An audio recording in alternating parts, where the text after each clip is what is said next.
अस्सलाम वालेकुम।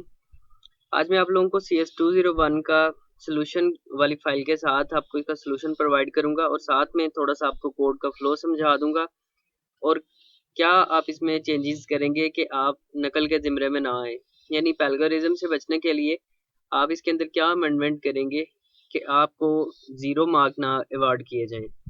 तो सबसे पहले तो इसकी इंस्ट्रक्शंस आप ज़रूर पढ़ा करें किसी भी असाइनमेंट की, ताकि आपको पता चले कि आपने इसे सबमिट किस फॉर्म में करवाना है। तो यहाँ पे उन्होंने कहा होता है, it should be clear that your assignment will not get any credit if assignment after due date, यानी सबमिट आप उसे करवाएं ड्यू डेट के बाद, या फिर आप उसे करप्ट फाइल यानी ऐसी फाइल जो आप रन करने लगे और आपको एरर दे जाए, या ओपन ही ना हो यानी पासवर्ड प्रोटेक्टेड फाइल्स भी इसी ज़मरे में आती हैं।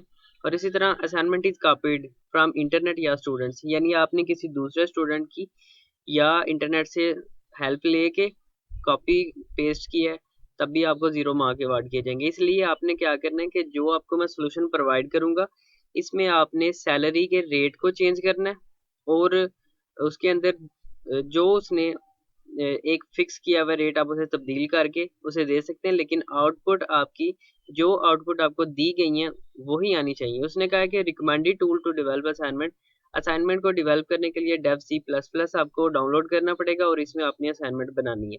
उसके बाद आपने कोर्स के जो ऑब्जेक्टिव्स दिए गए हैं कि आपने इन्हें इस्तेमाल करना है कि data types, variables, arithmetic and logical operators और इफ एल्स एंड स्विच। ठीक है, आपने इफ एल्स और स्विच स्टेटमेंट को इस्तेमाल करना है। अब यहाँ पे अगर देखा जाए तो उन्होंने बताया हुआ है कि असाइनमेंट सबमिशन की जो इंस्ट्रक्शन है, उन्होंने कहा कि सिर्फ और सिर्फ .cpp फाइल वाली असाइनमेंट आपने सबमिट करवानी है। CS201 की असाइनमेंट नंबर 1 के सामने सबमिट का बटन इनेबल होगा, वहाँ पे आपने अपनी फाइल को अपलोड करना है .cpp वाली को, और वहाँ पे आपने सबमिट करना है। ये मैं आप लोगों को दिखा भी दूंगा और बता भी दूंगा कि कौन सी आपने फाइल सबमिट करनी है। तो सबसे पहले क्या उसने कहा है कि असाइनमेंट आपकी बनती है कि एक आपने इस तरह की एक मेन्यू बेस बनानी है, उनका पे स्केल ये हो, उनकी इनिशियल सैलरी ये हो, इंक्रीमेंट रेट ये हो और टैक्स में जो डिडक्शन हो वो ये हो।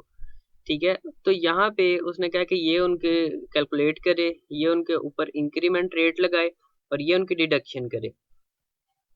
तो आपने क्या करना है कि इसमें इंक्रीमेंट रेट या डिडक्शन वगैरह जो उसने अगर ऊपर मेंशन नहीं किया हुआ कि ये मैंडेटरी नहीं है, तो फिर आप दोनों चीज़ें चेंज कर सकते हैं। ठीक है, तो अगर आपने दोनों चीज़ें चेंज करनी है, दोनों चेंज कर लें। बेशक आप इंक्रीमेंट रेट चेंज करें, तब भी आपका आंसर दूसरे बच्चों से अलग आएगा। तो आप इंक्रीमेंट रेट को चेंज कर सकते हैं। इसी तरह सैलरीज को भी आप चेंज कर सकते हैं। उसके बाद उसने कुछ गाइडलाइंस दी हुई हैं कि एक और जो फार्मूला इस्तेमाल होना है वो ये दिया हुआ है कि नेट सैलरी बराबर है इनिशियल सैलरी में से इंक्रीमेंट अमाउंट, और अगर टैक्स डिडक्शन निकाल दें तो वो उसकी नेट सैलरी के बराबर बनता है। और इस तरह की आपने उसकी आउटपुट के स्क्रीनशॉट आने चाहिए।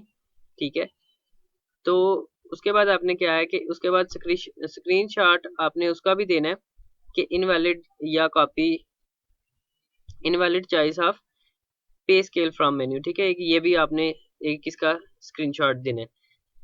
उसके बाद इसी तरह स्क्रीनशॉट आपको ये दिखाया गया कि ये आपने देना है, लेकिन आपने जो फाइल सबमिट करवानी है वो सिर्फ आपने .cpp की ही फाइल जमा करवानी है।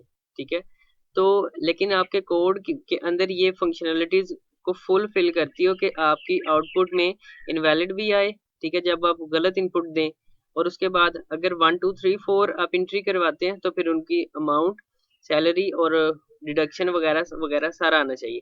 तो सबसे पहले कोड की जानिब चलते हैं। कोड में उन्होंने यहाँ पे ये हेडर्स फाइल्स कहलाती हैं, हैश इंक्लूड, std और दूसरी IO स्ट्रीम, और ये यहाँ पे std library.h।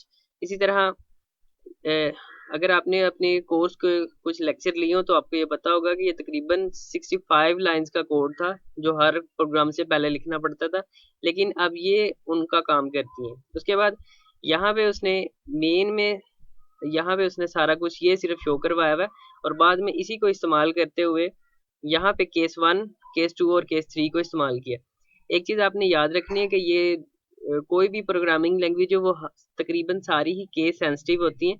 केस सेंसिटिव से क्या मुराद है कि अगर मैं यहाँ पे इनिशियलाइज जो करवा रहा हूँ सैलरी, यहाँ पे सैलरी का अगर मैं कैपिटल से स्मॉल एस कर दूँ, अगर मैं इसे कंपाइल करता हूँ तो यहाँ पे ये मुझे एरर दे रहा है कि यहाँ पे क्या है कि आपने फंक्शन को जो है वो डिफाइन नहीं करवाया, यानी डिक्लेयर नहीं करवाया, या वो आपको प्रॉब्लम क्रिएट करेगा। तो यहाँ पे क्या है कि यहाँ पे आपने सैलरी के एस को कैपिटल ही करना है। कैपिटल करने के बाद आपका ये कोड प्रॉपर वर्क करेगा। तो यहाँ पे क्या है कि बेसिकली उसने कहा है कि सी आउट जो होती है वो आउटपुट के लिए डिफाइन होती है, और सी इन जो होती है वो इनपुट के लिए हम उसे इस्तेमाल करते हैं। यहाँ पे उसने कहा है कि सी इन सैलरी, सैलरी में यानी वो इनपुट करवा रहा है और उसे स्विच करवाएगा सैलरी को, और उसकी जो आउटपुट आएगी वो इस फॉर्म में आएगी। ठीक है, यहाँ पे सी आउट लिखा हुआ है जहाँ पे ये आउटपुट आएगी, और इनके सामने क्या आएगी, यहाँ पे फॉर्मूला अप्लाई हुआ है, इनिशियल सैलरी को मल्टीप्लाई किया है इंक्रीमेंट रेट के साथ, फिर अपडेट सैलरी, और यहाँ पे इसी तरह अपडेट सैलरी और साथ में टैक्स रेट, और फिर उसकी नेट सैलरी की आउटपुट आएगी। और एंड एल हर एक यानी लाइन को एंड करते जाते हैं, और आगे आगे एक एक लाइन आपके पास आती जाएगी। यहाँ पे ये फार्मूला अप्लाई हुआ है।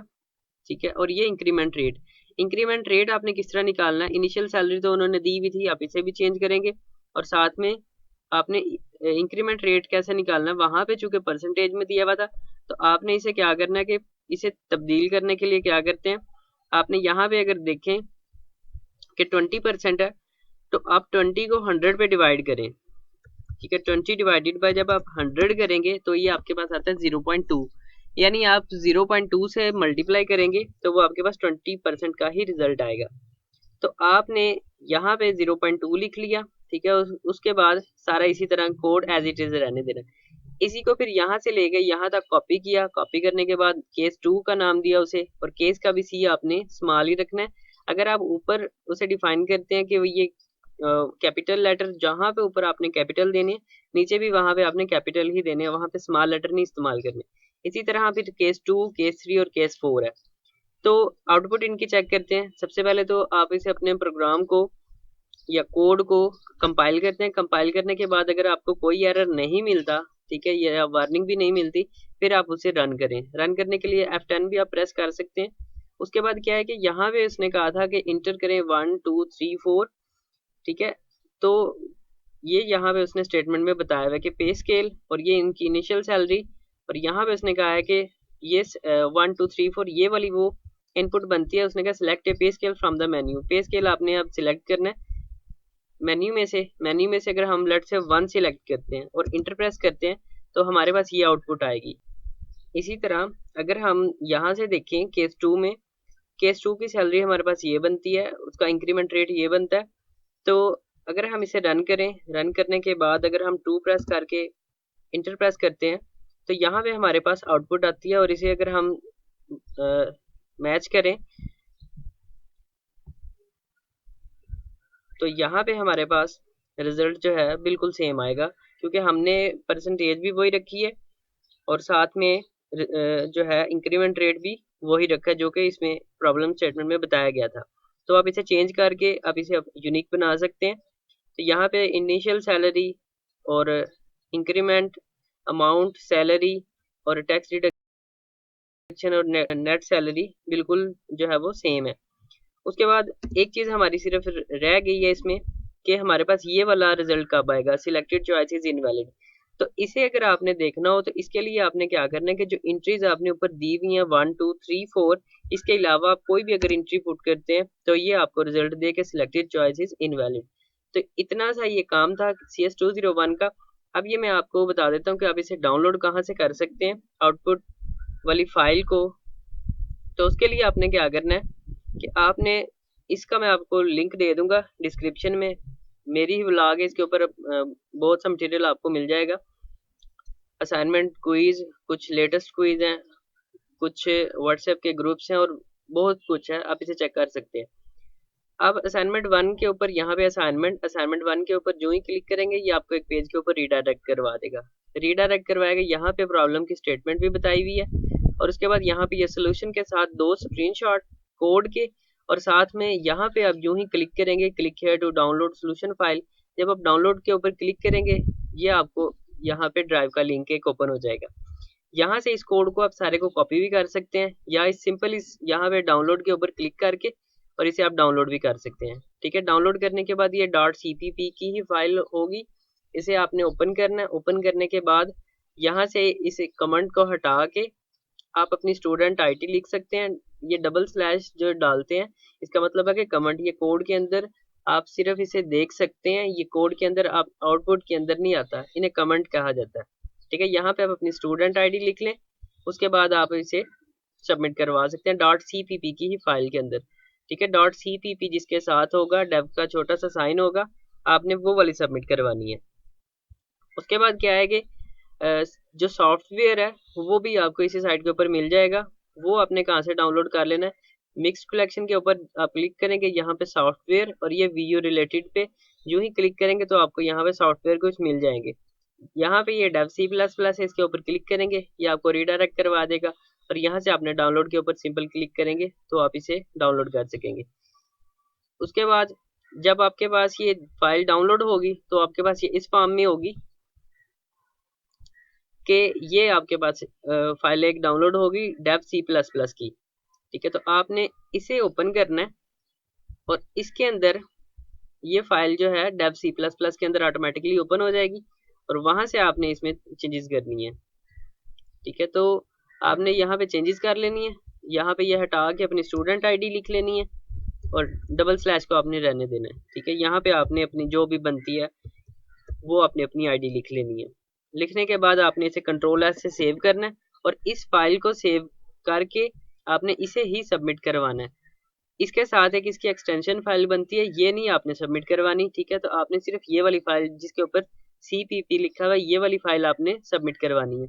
उम्मीद करता हूँ वो आपको समझ आ गई होगी कि आपने अपनी असाइनमेंट कैसे सबमिट करवानी है और क्या इसके अंदर चेंजेस करनी है।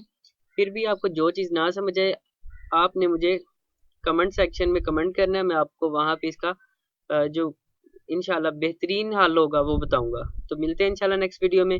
फिलहाल के लिए इजाज़त चाहता हूँ। अल्लाह हाफिज़।